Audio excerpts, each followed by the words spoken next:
تعرفوه السيد هذا؟ فما احتمال كبير عرضكم يحكي كيفاش أمريكا وإسرائيل باش يهجموا على إيران. So let's pretend that it's March 2027, okay? And Trump goes on TV. He announces Operation Iranian Freedom, a full-scale US invasion of Iran. والسيناريوهات اللي حطهم في ماي 2024 اليوم قاعدين يتنفذوا بطريقة مشابهة ياسر للي قالوا. A short time ago, the United States military began major combat operations in Iran. كيفاش نجموا نتوقعوا اللي صار؟ شنية اللي شعل الفتيل نهار 28 فيفري؟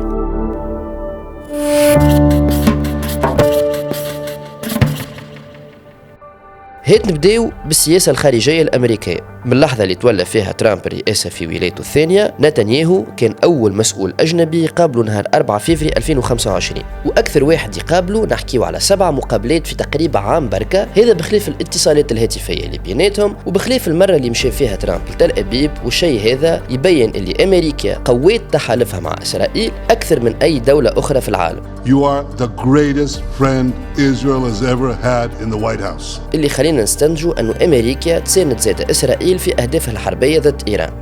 من شيرة أخرى شفنا أن المفاوضات بين أمريكا وإيران فشلت في صيف 2025، وهذا اللي هزنا الحرب ل 12 يوم اللي أمريكا وإسرائيل ضربوا فيها المنشآت النووية الإيرانية هوني وهوني وهوني. وهذا زاد يورينا اللي الصراع ما عادش سياسي واقتصادي كهو كما في 2018، أما تحول لأرض المعركة. وأكبر دليل على أنه الحرب ظاهرة باش تقوم هو تحريك الأساطيل الأمريكية اللي برشا وسائل إعلام وطنية وأجنبية حكيت عليه، وشفنا تصاور ساتيليتي يدوروا على مواقع التواصل الاجتماعي وفي الإعلام. وآخرهم ناقلة الطيارات جيرار فورد اللي تنقلت من فنزويلا للمتوسط أيامات قبل بداية الحرب. هذا الكل يجي في سياق اللي أمريكا حطت تحت يدها البترول الفنزويلي بعد ما خطفت مادورو، وفي وقت اللي برشا ناس يتهموا في دونالد ترامب بالاغتصاب وعلاقته المشبوهة بإبشتاين بعد نشر الوثائق. والدولار الأمريكي في أزمة وعركة كبيرة بين عمالقة الذكاء الاصطناعي واستعمالها في الحرب ومعالجة البيانات، والعالم في هذا الكل. أول شيء رقعة الحرب توسعت وما وقفتش في إيران. هيت نبداو بلبنان اللي تعاني في الحرب في جنوبها وفي جنوب بيروت بين حزب الله وإسرائيل، لكن التوسع موقفش غادي.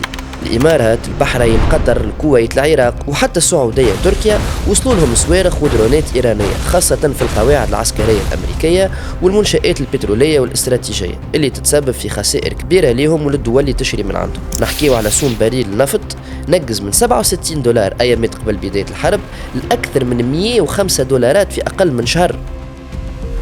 اليوم التضخم وصل للعالم كامل، وصل لمصر وسوم البنزين زاد وصايرة فوضى في الكيوسكات. الحكومة الفيتنامية زاد شجعت الشركات والمواطنين باش يخدموا تيليترافاي، وهذا نقص مخزونها في البترول اللي جاي من الخليج على طريق مضيق هرمز. وبرشا دول اخرين بدات تحس وباش تزيد تحس اثار التسكير نتاع مضيق هرمز. هذاك علاش القوى العالمية يدعيوا باش المضيق هذا يعاود يتحل، بالطبيعة كل دولة وطريقتها وموقعها بالنسبة للحكاية. وفي هذا الكل الحرب كانت باش تقوم بسبب او باخر، ورغم كل السيناريوهات المطروحة حد ما هو عارف وين باش ترسي. وانتي كيفاش تخيلت توفى الحرب هذه؟